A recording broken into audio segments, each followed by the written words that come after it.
धन्य बाजी प्रभुवीर धन्य धन्य बाजी प्रभुवीर रण धुरंधर शूर भादर तसा तो धग धगता अंधार तसा तो धग धगता अंधार दिवस असो वा असो अंधार रण मैदानी लढे झुंजार जी जी जी रण मैदानी लढे झुंजार जी जी जी क्रोधात विजापूरचा माल क्रोधात विजापूरचा माल पाहतो रे हाल गेला अफजल दाढीला ढगात शुभानी दाढीला ढगात शुभानी दाढीला मराठ्यांचा तो व्यास पुन्हा ना करील कुणी हव्यास जी जी जी पुन्हा ना करील कुणी हव्यास जी जी जी अफजल खानाच्या वधानंतर त्याचा मुलगा फाजल खान झोपेतून जागा झाला आणि ओरडला अब्बाजान अब शिवाजी को कौन पकडेगा हा सवाल विजापूरच्या दरबारात उपस्थित झाला आणि मग सिद्धी-जोहर आणि फाजल खान मराठी मुलकाकडे निघाले.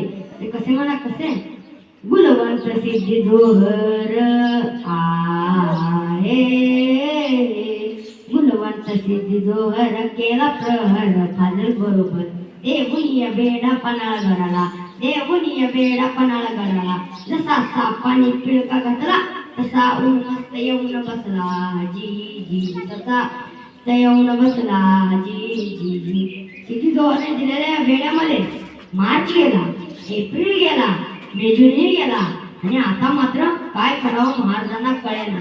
काही सुचणार शुभाला सिद्धीने घातला घाला सिद्धीने घातला घाला सिद्धीने घातला घाला एक विचार मनामध्ये आला गणी लेखावा म्हणे उंचल गणी लेखावा म्हणे उमजला आलो शरण सांगा सिद्धी जाऊ देतो मना गड किल्ल्याला उद्या करता तसं तसं येते तुमच्या भेटीला जी जी जी तुमच्या भेटीला जी जी शक्तीपेक्षा युक्ती महत्वाची असते. आणि यावेळी महाराजांनी आपल्यासारखा दिसणारा आपल्यासारखा बोलणारा असा म्हणजे शिवा काशी याला बोलावून घेतलं आणि विचारलं शिवा आमचं रूप घेऊन सिद्धीला भेटायला जातो होय महाराज पण याचा परिणाम काय होईल माहित आहे तुला. होय महाराज मी जर सिद्धीला भेटायला गेलो तर सिद्धी मला ठार केल्याशिवाय राहणार नाही पण तुम्ही जर सुखरूप विशालगडावरती पोहोचलात ना तर लाख शिवा नाही तयार होतील. राज ही संधी तुम्ही जर मला दिली तर या शिवाच्या जीवाचं सोनं होईल. राज एवढी संधी द्या की मला. महाराजांनी शिवाला कडकडून मिठी मारली. महाराजांच्या डोळ्यातील अश्रू शिवाच्या पाठीवर पडले. शिवा म्हणाला पडलेल्या एका टिपासाठी मरण पत्करेल हा शिवा. आणि मग ठरल्याप्रमाणे 600 मावळे घेऊन बाजीप्रभू बांदल एका पालखीत शिवाजी महाराज व दुसऱ्या पालखीत बाजी शिवा काशीद यांना घेऊन निघाले. रात्रीच्या पहिल्या प्रहरात आहे रात्रीच्या पहिल्या प्रहरास 10च्या सुमारास गड उतरण्यास शिवबा पालखीत बाजी संगती शिवबा पालखीत बाजी संगती पावसानं ओली झाली धरती पावसानं ओली झाली धरती रात अंधारी मावळ चालती रात अंधारी मावळ चालती. दोन दिशेला दोन पालख्या चाललेल्या आहेत. त्यापैकी एका पालखीला खानाच्या सैन्यानं गराडा घातला. पालखीतनं बाहेर काढलं शिवाला सिद्धी समोर बसवलं. दोन संशयी डोळे रोखले गेले त्यावेळी शिवावर.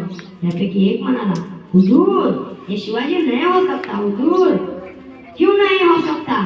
थोड्याच बातमी आली हुजूर शिवाजी भाग गया शिवाजी भाग गया. सिद्धी कडाडला. सिद्धीने म्यानातून तलवार बाहेर काढली शिवावर रोखली. सच बता कौन है तू. अरे मैं ही हूँ शिवाजी. सच बता वरना मारा जाएगा.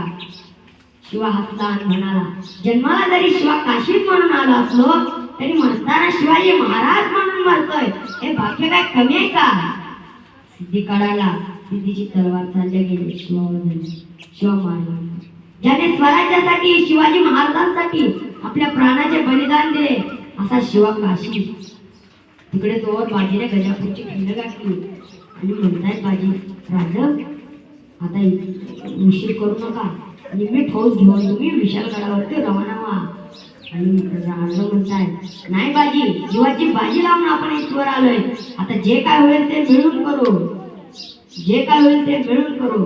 बाजी म्हणतायत नाही राज लाख मेले तरी चालतील पण लाखांचा पोशिंदा जगलाच पाहिजे. राजा तुम्ही विशालगडावरती जा आणि जाऊन आम्हाला तोफेचा इशारा द्या.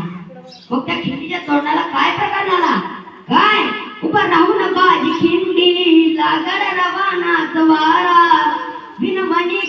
शिवबाला गड रवानात वारा तुम्ही सुखरूपैत न जाव तो कौटवाव द्यावयाला तुम्ही गेला पाहिजे प्रथमास विशाल गडाला तुम्ही गेला पाहिजे प्रथमास विशाल गडा आलो आलो आता चिठ्ठी गड रवानात वाराज मी ठार करतो सिद्धीला गड रवानात वारा महाचिता जावतो वार करतो मी ठार दुष्ट शत्रूला धर्म सत्य भाव हा माझा याच मरणाला धर्म सत्य भाव हा माझा याच मरणाला